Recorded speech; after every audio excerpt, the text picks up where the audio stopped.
we're going to pick up today where we left off, and today we're starting with Hario. So I want you to really start to see how all of these different characters are really connected to one another, and all of these different characters are really connected through Willow. So pay attention to that.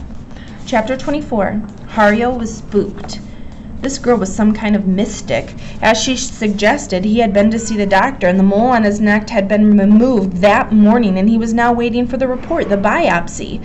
But the doctor had made it clear that the ugly black hunk of skin was something bad. He hadn't told anyone at work, and he had had a scarf around his neck to cover the bandage, and he looked down at his right hand and he realized he was shaking. Hario shut his eyes and mouthed a prayer, and he never did that, but this was serious. Even a non-believer would believe, and now as he pulled up to the curb, he could see that she had been in some kind of accident because she had a line of stitches between her eyes, which were both puffy and red. It looked as if she had been doing a lot of big-time crying, and he wanted to know what happened. Had someone hurt her? He felt a wave of anger roll over him. If someone did this girl wrong, they would have him to deal with. The undersized 12-year-old got into his taxi and in a whisper of a voice said that she did not have any money to pay for the fare.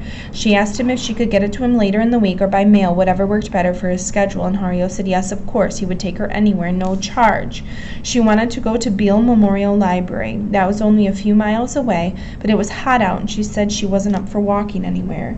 Hario asked if she was okay and she only nodded and then shut her eyes. He put on his turn indicator and then pulled out into the lane. He realized that he had lived in Bakersfield for 11 years and he had never been inside of the library. That was wrong. It was for the public, and it was filled with knowledge. Hario understood that as he drove, he needed to stop listening to the crazy guys yell at each other on sports radio and start thinking about something that had consequences that were real and actually important. She was guiding him. He knew that now. Yes, she was his angel.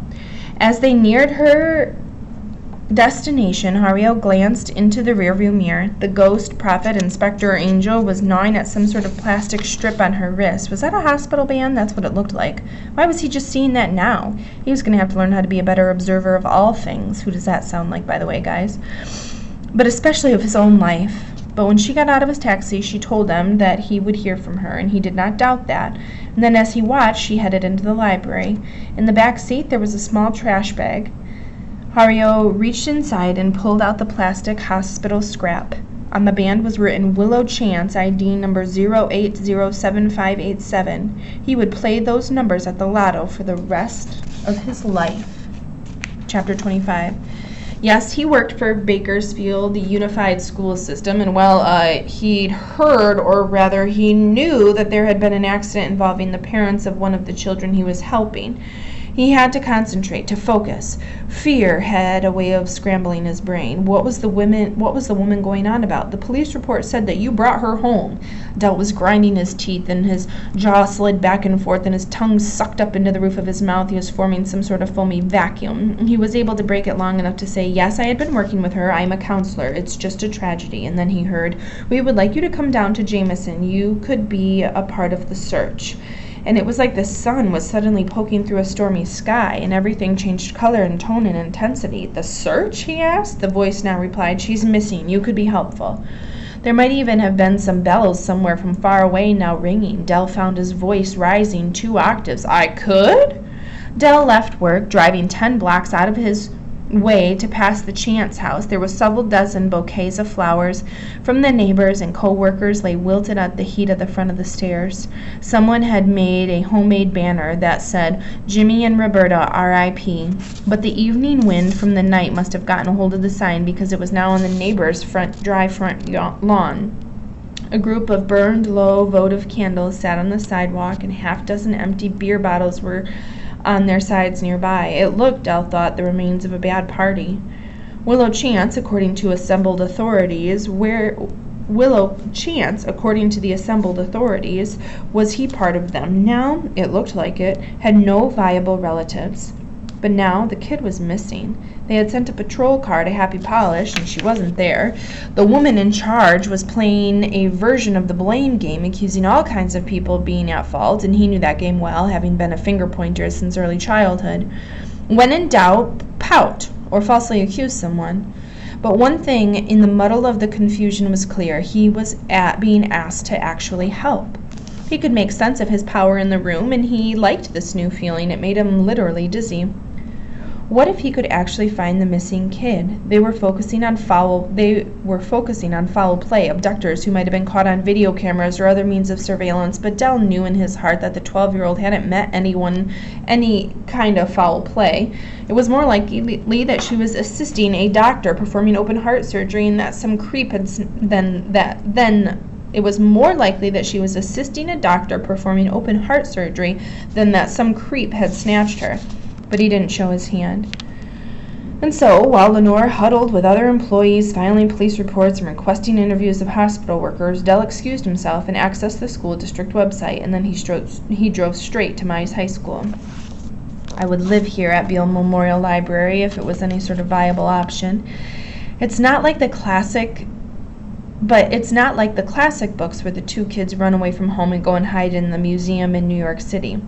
I know I need a bed, and I like to take frequent baths and showers. Brushing my teeth is very important, and not just because of the proven connection between poor oral hygiene and heart attacks, but as I walk through the double doors of the place, I do wish that were possible, because books equal comfort, to me anyway, and comfort is a thing of the past.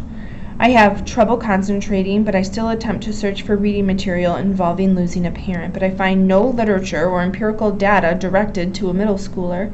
If I were a publisher, I would immediately initiate a series of books for kids who have to cope with the death of their mother or father, and I would include an entire edition for those who have lost both parents at the same time. But despite my own situation, I do not believe there is a large enough need for useful information about losing two parents twice. I find an abandoned piece of paper on the desk, and I write, borrowing the pen at the front counter.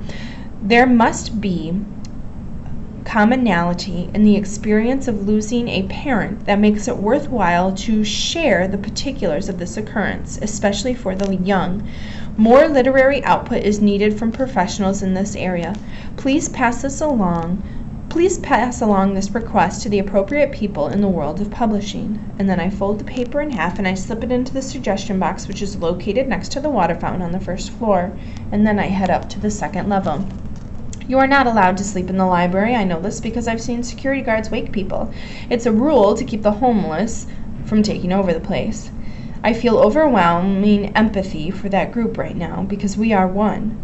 But I know this building, and upstairs in the far corner are big molded chairs that look like donuts, and I crawl behind a red one. I tuck my knees up in my chest and only my shoes stick out.